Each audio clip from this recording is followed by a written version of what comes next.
এই সেই মন্দির যেখানে আমি প্রথম বুঝেছিলাম যে আমি আর আপনি এক সুতোয় বাঁধা। মা গতকালের ঘটনা নিয়ে ভীষণ চিন্তিত।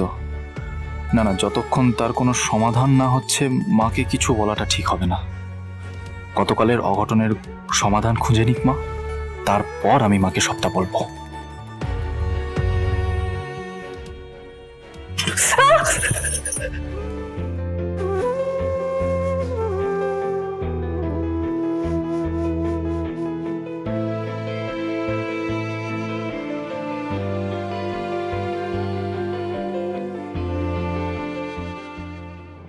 কুসুম, তুমি যে কি করো না, তোমার মন কোথায় থাকে বলো তো?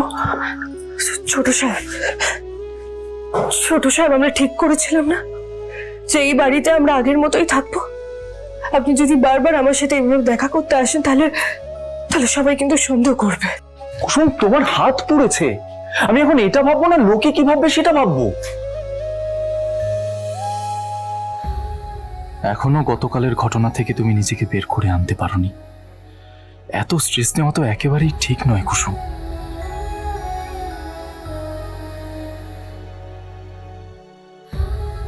আমি তোমাকে ভালোবাসি কুসুম, শুধু তুমি আমার জন্য করে যাবে আর আমি তোমার জন্য কিছু করব না, এটা কখনো হবে না।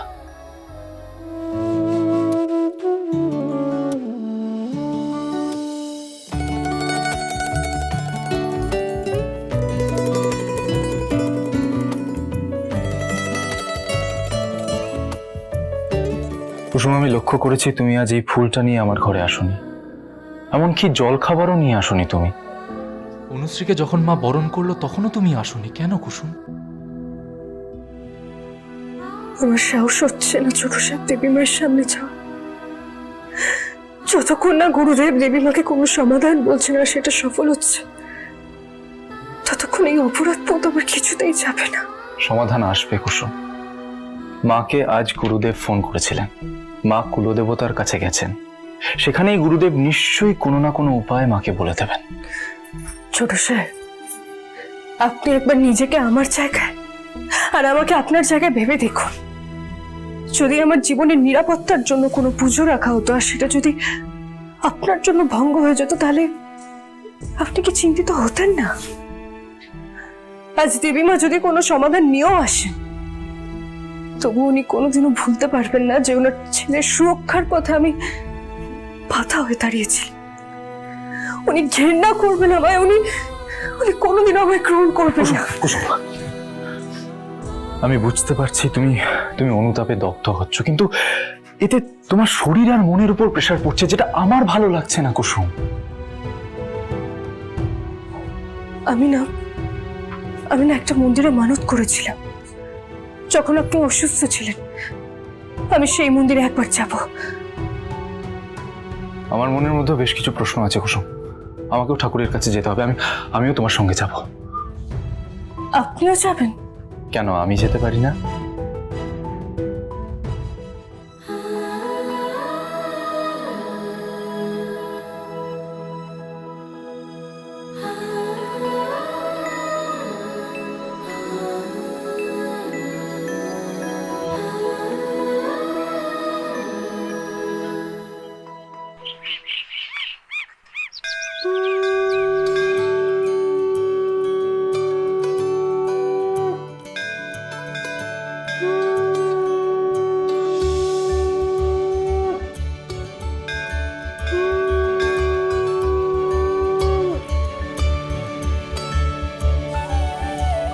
এই সেই মন্দির যেখানে আমি প্রথম বুঝেছিলাম যে আমি আর আপনি এক সুতোয় বাঁধা।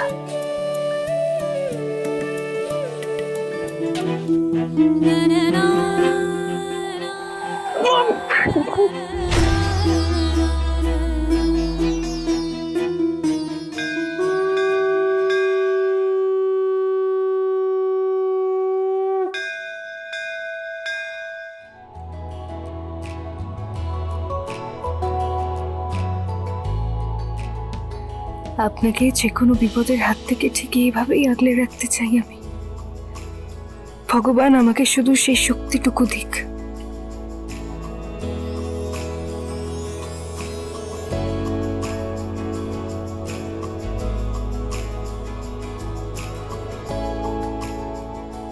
এই মন্দিরই আমাকে বুঝিয়েছে আপনার আর আমার সম্পর্কের গভীরতা, বুঝিয়েছে আমার সদবার চিহ্ন আপনাকে মৃত্যুর মুখ থেকেও ফিরিয়ে আনতে পারে। তাই আজ আবার এখানে এলাম, যাতে আগামীতে কোনো বিপদ আপনাকে ছুলে আমি আপনাকে রক্ষা করতে পারি।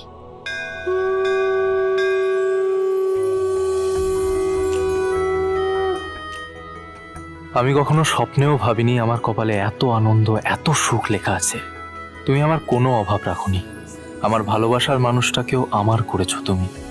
তুমি আমাকে সাহস দাও যেন আমি আমার আর কুসুমের সম্পর্কের কথা আমার মাকে বলতে পারি, আর মা যেন আমাদের সম্পর্কটা হাসি মুখে মেনে নেয়। আমাকে সাহস দাও। গতকাল আমার হাত দিয়ে যে ভুল হয়েছে তার জন্য আমাকে ক্ষমা করে দাও ঠাকুর। ছোট সাহেবের কোনো বিপদ তুমি হতে দিও না। আমার জন্য যেন এমন কিচ্ছু না হয় যাতে দেবীমা কোনো আঘাত পান।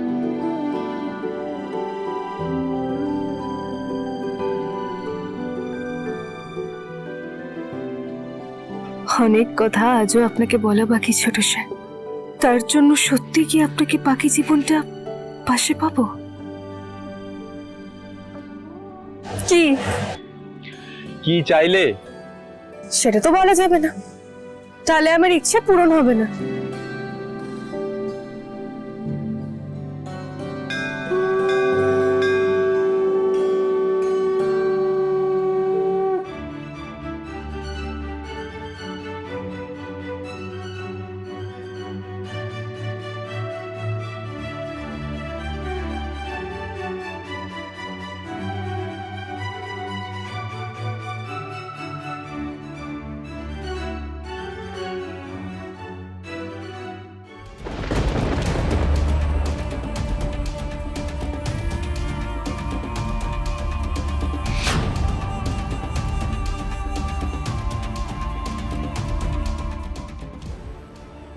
কি হলো কুসুম, কোথায় যাচ্ছ?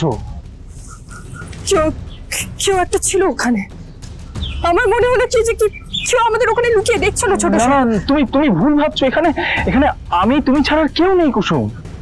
কিন্তু আমার মনে হলো যে ওখানে কেউ ছিল, তাহলে নিশ্চয়ই কেউ ছিল। আচ্ছা, আমি সামনে থাকতেও তোমার অন্যদিকে মন, তাই তো? আমি জানি কুসুম, তোমার এই হোঁচট খেয়ে পড়ে যাওয়াটা কোনো কাকতালীয় ঘটনা নয়। আমাদের কাছাকাছি আসার একটা অজানা সংকেত। আমার বিশ্বাস আমাদের সম্পর্ক ওপরওয়ালার ইচ্ছে কুসুম। তুমি মালদা থেকে চন্দননগরে আসার পর প্রত্যেক দিনই প্রায় কোথাও না কোথাও হোঁচট খেয়ে পড়ে গেছো বা পা পিছলে গেছে, আর প্রত্যেকবার আমি তোমাকে বলেছি সাবধানে হাঁটো, আর তোমাকে আমি সামলেওছি।